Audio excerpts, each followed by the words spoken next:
Halo lore fans, what is up and welcome back. Today's video is a very special project to me and honestly something I've been dying to do ever since the first chapter of Rubicon Protocol was teased way back in July. And that is map out every location in the book with where it corresponds to in the game. When 343 released the July preview, I was able to accurately locate Spartan Stone's crashed lifeboat, and from that moment on I was hooked. Now that the entire book has been released, I went on a quest to explore Zeta Halo and find every location the characters travel to. As a warning, this will be a little bit longer than my typical video, but very worth it if you ask me. So without further ado, let's get right into it.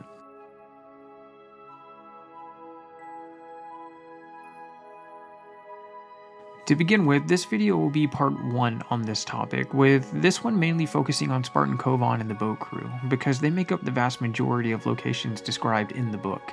Future videos will cover the journeys of Spartan Stone, Lucas Browning, and Spartan Horvath, whose individual expeditions take up much less of the overall story. But first, let me shed some light on the process I took to figure out all these spots before I get into the actual map breakdown. But if you want to skip this and get right into it, I've added timestamps in the description below, and you can go straight to chapter 1 now if you'd like. So I will say this, finding all of these locations was an incredibly difficult challenge that took hours and hours of exploration to find.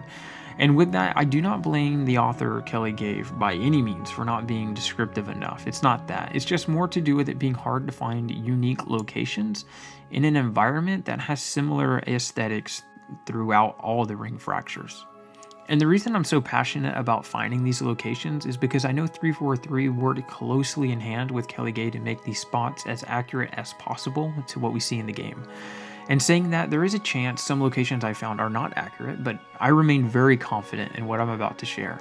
I can say that because I read through this book multiple times and always mapped the boat crew's journeys based on locations I knew for a fact that they had visited first, and then I would work my way backwards to where they would have had to come from to get to that known location based on book descriptions. One primary example of that would be using the mortal Reverie as a constant reference point to work backwards and forwards from.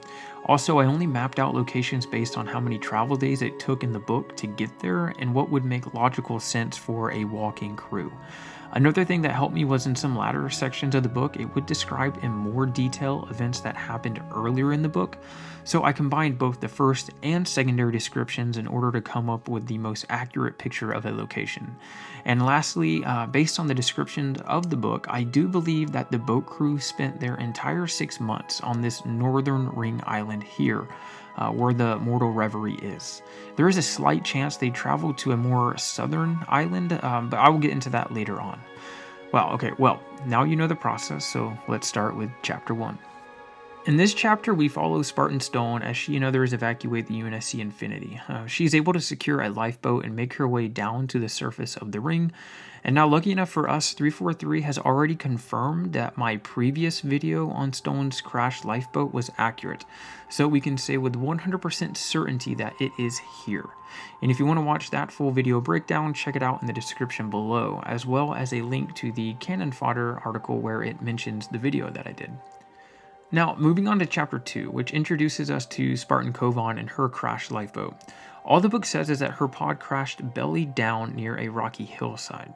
Her boat must have been near to where Stone was because Kovan sends her crew to meet Stone in the mountains while she goes to provide cover for Fire Team Taurus near some banished artillery.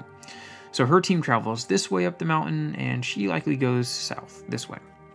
In chapters 3 and 5, we are finally introduced to Lieutenant TJ Murphy and his boat crew. This team consists of Lucas Browning, Isaiah Cameron, Eric Bender, and Robin Dimmick. Based on the book's descriptions, the boat crew's lifeboat crashed hard on the surface of Zeta Halo, and as a result, they were wedged deep in a ravine, being pinched in on both sides and unable to leave. We actually experience the ring fracturing and entering slip space through their perspective as they are stuck inside of their lifeboat, which starts caving in on itself as the ring breaks apart. But Spartan Stone eventually comes and rescues them, breaking through the hull of the lifeboat and pulling them to safety. With all that, I'm selecting this location as the boat crew's crash site based on the fact that it is stuck in the ravine, just as it was described in the book, and also that Spartan Stone's lifeboat was within close enough range to make sense for her to come and rescue them. We learned that the boat crew, after the fracturing of Zeta Halo, went with Spartan Stone and traveled for 5 days before finding the mortal Reverie. During the first day of their travel, after leaving the ravine, they say they crossed the ring's dramatic landscape, and then on day 2, they passed through a green river valley webbed with tributaries. I'm assuming this area here is the Green River Valley, and down below are the webbed tributaries described in the book. It also makes sense based on the fact that they traveled for 2 days, with some of that time spent avoiding banished patrols as well as catering to injured boat crew members. Unfortunately, it is here though that they meet banished resistance and lost a lot of Marines in their party. But after the attack, they keep on moving and eventually reunite with Spartan Kovan in a forest, which should be located here, likely on her way back from providing overwatch for Fireteam Taurus. They continue on their travel again for a few days, and on the 5th day, TJ Murphy almost falls off a cliff when a Marine bumps into him on a narrow trail. Based on book descriptions, I'm saying this small game trail here, as it's described in the book, is where Murphy almost fell off the ridge and into the valley below. This trail is the logical spot for his near demise, because later that day they reach a plateau where they take a break, and there are honestly very few small game trails that connect with plateaus in this area. While here, Spartan Kovan goes further up the ridge to try and spot any friendly forces, or at least see if she can get a signal to someone. Unfortunately, the crew is attacked again later that night, losing even more members of their group. They fight off the banished, with Kovan coming back from the ridgeline to help fend off the attackers. Despite the tragic events, she does come back with good news. She picked up a signal that there is a resistance group at the mortal Reverie and that the ship is somewhat intact. In Chapter 8, the next morning, the surviving members of the boat crew go up to the ridge that Kovan was at the night before. They see the Reverie with an unobstructed view, still several kilometers away, and as they walk towards the downship, Kovan kept to the higher rocks, keeping an eye out on the enemy presence in the area. They finally arrive at the mortal Reverie, and as described later on in Chapter 30, they entered from the starboard side of the ship. This is a small example of how I'll use details described later on in the book to better understand a situation as it happens towards the beginning of the book. Now, at first, the description of a pass leading up to the Reverie really confused me because it did not match at all what we see here in the game. Then I noticed later on in Chapter 26, it describes how the banished attack actually destroyed the pass that once existed here. Of note, this starboard side is also the side from which the banished attacked the ship later on. From here, things are normal for a while as the team recovers at the Reverie and friendly forces make their plans for getting back at the Banish and how to take control of the ring. But as we know, the reprieve is short-lived, and after a group of Spartans fail to assassinate Escharum, Spartan Griffin warns them of a pending Banish attack on the Reverie. In the following chapter, the boat crew flees the Reverie, running for hours to get away from the Banish attack. Kovan leads the team through trees and rocks tucked among the hexagonal stacks. They etch themselves near sheer rock walls, and eventually Kovan finds a small cave for them to hide in. The cave is described as being in between a rock face and some alloy stacks.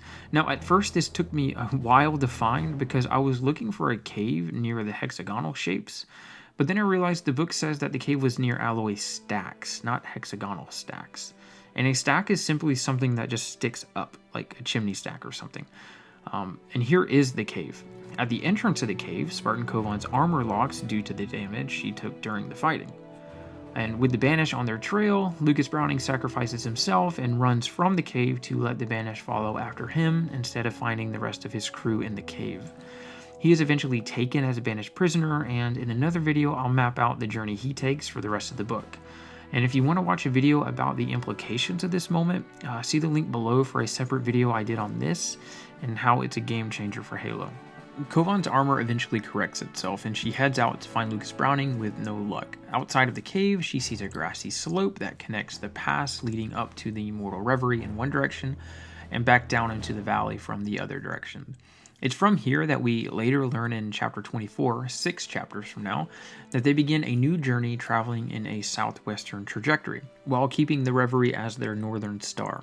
As they go southwest, they arrive at a fob, and it's a very dramatic scene for Lieutenant Murphy because he realizes that his boots are falling apart, and against his own wishes, he takes some boots from a fallen Marine to use as his own. The fob is described as being tucked away in a grove of trees with a rocky point at its back, as seen here. And this fob fits the description perfectly, and as far as I know, is one of the only ones I've seen that has a pair of boots lying around at it in honor of Murphy and the tough act that he had to do here. After a southwestern travel, they eventually turn east across the ring fragment, and at a later point follow some banished units that are traveling north. And these directions are critical in order to understand just what they were up to over the next several weeks, because the next time the book catches up to the boat crew, it's 1 month after the Reverie attack. And there isn't any detail on the travels that took place during this month, except that they started heading north. At this point, I'll take a break and explain where things get interesting as far as mapping out their journey is concerned. The book says that they traveled southwest and then east across the ring fragment. That makes me think that they remained on this ring island for the duration of that month. However, much later in the book, when the boat crew have to go to a beacon tower, they say that this isn't the first tower they've seen, and due to the constant banished presence around these towers, they always avoided them. Now, if they stayed on this singular ring island in the north, they would only have passed by one of these towers, not several, as they describe it. Although from this vantage point that Kovan eventually does summit, you can see 4 other beam towers from here, leaving it possible that they did stay on this singular island and only saw them from a distance. When the book picks back up on their journey in chapter 23, it says that they have been following banished forces traveling north for the past several weeks. At this point, it's been about 2 months that they've been traveling around since they evacuated the Reverie, and now they find themselves at an Unggoy camp, where there are 2 pits in the ground with a tent covering that lets the grunts go inside and breathe methane gas freely, as if they were on their home planet or something. The reason I suspect they are in this general area and this far north is because the book says that they are 1 kilometer away from a banished armory, which I'm suspecting is referring to the Armory of Reckoning. They keep watch on the grunts and the pits that they're relaxing in, and they see groups inside the tent as well as others waiting for their turn at a tree line to the southeast. At the opportune time, Kovan takes a shot at the tents with her sniper rifle, igniting them both in a giant methane explosion. From there, she says she travels northwest to the armory to see what the banished response to the giant methane explosion will be. She spies out over the armory in a tree that is perked high above the fortified site, and this is why I suspect these 2 craters here are where the tents were, and if you travel northwest, as the book says, then you end up at that armory, which is about 1 kilometer away, as the book says as well. 3 days later, in chapter 24, they continue monitoring banished movement north towards the mortal Reverie, but this time they do it from a perched position overlooking the valley. They travel here where, as the book says, the trees began to thin and the terrain became flatter as the plateau.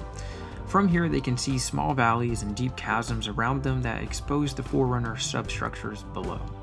They camped here as the day turned to dusk, and while the boat crew readied the camp, Kovan continues trekking up the rugged mountain slope to look over the landscape. Going to a large rock promontory, she watches the banished below, and here is where the promontory would be overlooking the valley. A couple days later, she travels to a higher elevation to continue her reconnaissance with the boat crew in the camp below. At this new site, the book explains that Kovan is in an area that she has never been to before and is able to see all the mountainous areas below, telling me she must be in one of the highest places on the ring fragment.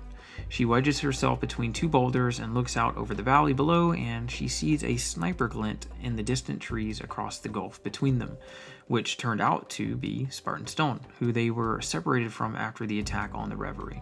Now, due to render issues, you can't see the trees from this distance, but I imagine the sniper glint originated from this area. Here's what it would look like from Stone's position. Kovan goes on to say that it would take Stone a few hours to make it up to where their rendezvous is, telling me that they are somewhat far from each other as far as Spartan standards are concerned. In chapter 26, 3 days later, they are all reunited and on their way to the Mortal Reverie to see what it is that the Banished are doing with their constant travel in that direction over the past several weeks. They get near the ship, camping out in an area that has uneven ground and is full of boulders 5 to 10 meters high. From here, they can see the starboard side of the ship and the pass that once existed there that led from the valley to the ship, and it is no longer there after taking such a massive beating from the Banished. And all that stands in that area now are charred trees, loose rocks, and scrap metal from the ship. They do specifically note the Banished are definitely doing some type of excavation in the area because they notice a new egress point below the ship. So this giant hole here was not there when the ship first crashed. Or in other words, this cave is not a natural formation. Kovan and Stone go by themselves one night to do some recon over the Reverie, taking the path that was created by the large wake when the Reverie crashed. From here, they can look out and see an improvised landing pad where a Banished ship sits. As they look at it, they notice a human, and not just any human, but Lucas Browning, their friend who had gone missing months earlier. They make their way to the edge of the ring fragment, lower themselves down a cliff, and hugging the ridges along the hexagonal structures, they go to the landing pad, climbing up its sides to get to the top of the platform. With the Banished approaching quickly and Lucas unable to be free due to the harness that he is in, both Kovan and Stone head out and back up beyond the Reverie and are unfortunately separated during the escape. As I stated at the beginning of the video, I will be doing a separate travel video of Stone later on, but suffice it to say, she sees the Harbinger Silex below, goes down an elevator shaft, and eventually meets up with Jaeger Adamni, where she meets her fate. But not before first stealing vital data from the Banished that Kovan will later come and extract. Later on, in Chapter 30, Kovan and the boat crew go on a rescue attempt to see where Stone went off to. They approach the mortal Reverie, not from the starboard side as they had before, but through the large wake in the south that the Reverie created when it crashed into the ring. From there, they find the entrance that Stone had taken, a simple hole in the ground. And that would lead them up into the Banished outpost itself, and then back down into the Banished excavation tunnels below. Here, they would also see the Harbinger Silex use the same elevator shaft that Stone had taken, and then sadly they would see her. Just as the Master Chief would see her nearly a month later, dead and beside a pile of dead Banished fighters who weren't good enough to take her down. Things get a little fuzzy at this point because the Banished begin chasing after them and they run along the ring's substructures for hours as they evade their pursuers. When they are finally safe though, they camp out and determine to follow the data that Kovan took from Stone's armor and see what it was that she was doing in the substructures of the ring. They eventually meet one of the ring's adjutants who is named Veridity. Veridity is there to investigate what is going on in the substructure as the monitor notices that data was stolen at some point. Veridity decides to help the boat crew and get them to the Conservatory where they will meet up with the monitor of the installation, Despondent Pyre, who will take them to a beam tower that will allow them to transmit the data that Stone took from the Banished and is now in Kovan's possession. The data, by the way, is the ring's coordinates that they want to send out to UNSC-controlled space so they can learn where the Infinity's crew disappeared off to when Cortana sent the ring through slipspace. On their way to the Conservatory, they eventually meet up with Spartan Horvath, whose journey I'll outline in another video, and when they reach Despondent Pyre in the Conservatory, she sends them to a location that teleports them to a beacon tower to where they can transmit the data regarding the ring's coordinates. Now here I will say once again, things get tricky. When they are teleported to the beacon tower, the book does a good job at describing the geography and lay of the land, but the description of the tower itself does not match the one we see in the game. For example, it says that they are just a kilometer or so from the exterior of the Conservatory and up on a rocky outcrop. Near the tower and below them is a meadow with a path behind them and to their left that leads to the excavation site that the Banished are digging through as they try to reach the Conservatory. They are so close, in fact, to the excavation site that they are worried about potential reinforcements coming from that area to the tower should fighting ensue. So all of this tells me one thing: this tower here fits the geography described to a T. But things get weird here because everything else described about the tower itself, not the geography, doesn't exist here, but only exists in the four most southern beacon towers. And here's what the book says, all of which does not exist at this site. The tower must have a console to the left of the main door to open it, a long corridor that leads beneath the beacon where the corridor splits hard to the left and to the right, eventually rounding back together. At this junction, there is a circular room with a cathedral ceiling with spokes surrounding a plinth in the center of the room.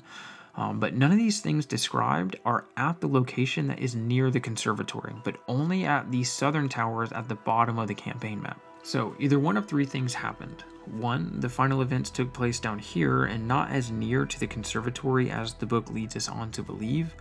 Two, since it is Forerunner technology, it is possible that the tower's architecture described in the book just changed once the boat crew submitted their message. Or finally, three, it's just an error in the book and they described the wrong towers. For me personally, it makes complete sense that the architecture of the beacon tower changed when they transmitted the data, because it's the only tower in the entire game that doesn't look exactly like the others do on the inside. It could be the ring's internal systems triggering to not allow the Banished to go back to the tower and gather up that data again, which did include access to the ring's defensive systems. But sadly, this is where the book ends, with the boat crew sending off a message to the UNSC of the location of Zeta Halo. But tragically, Cam and Murphy perished in that final battle, and Horvath was teleported to an unknown area of the ring. As they look out over a deep gorge near the area of the tower, the last we hear from the boat crew is that they are determined to go out and find Lucas Browning no matter the cost.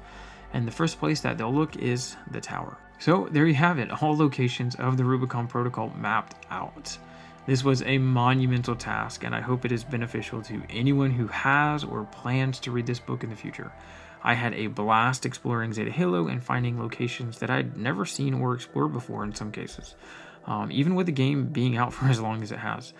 This book has given me a brand new appreciation for the game, and now as I walk around the ring fragments, I know the stories behind the landscape and some of the sacrifices that took place here for the 6 months as UNSC remnants waited on a savior to come and lift them from the chasms of darkness that they found themselves in.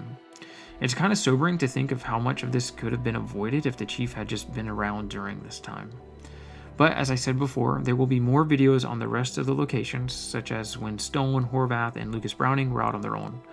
Let me know what you think in the comments below, and thank you for listening, and especially a big thank you to Kelly Gay for authoring another amazing Halo book. I hope we get more Halo stories from her in the future. And as always, for the rest of you, find joy in the great journey.